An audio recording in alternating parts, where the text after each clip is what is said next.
ధనోరా కేలో ఒక కేసు అయింది. ఏ కేసు అయింది అంటే ఒక ఫార్మర్ అక్కడ, ఒక రైతు అక్కడ ఆ కాటన్ చేతిలో పత్తి చేనులో ఆ గాంజాయి వేసుకున్నాడు. దానివల్ల ఇప్పుడు అతనికి ఏమైంది అంటే ఈసారి రైతు భరోసా పడలేదు. ఆషాఢ మాసం సందర్భంగా మన కాసం ఫ్యాషన్స్ కిలో చీరలు కొనండి, అరకిలో చీరలు ఉచితంగా పొందండి. అందరికి రైతు భరోసా పడినాయి. ఆ ఉరువులో మొత్తం దానిలో ఆ మాత్రమే అతనికి రైతు భరోసా పడలేదు. అందువల్ల మనం ఇప్పుడు ఒక ప్రణ్ తీసుకున్నాము.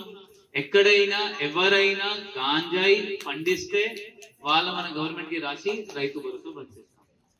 మళ్ళీ ఇప్పుడు అతను వినకపోతే, ఇప్పుడు డీటెయిల్స్ ఉన్నాయి అతనికి, మళ్ళీ అతను గాంజాయి పెడితే ఇప్పుడు మనం గవర్నమెంట్ కి ఫ్రీ ఎలక్ట్రిసిటీ, ఫ్రీ వాటర్ కూడా క్యాన్సిల్ చేయమని లెటర్ రాస్తాం. ఈ గాంజాయి అంటే మన అందరు గట్టిగా ఉండాలి.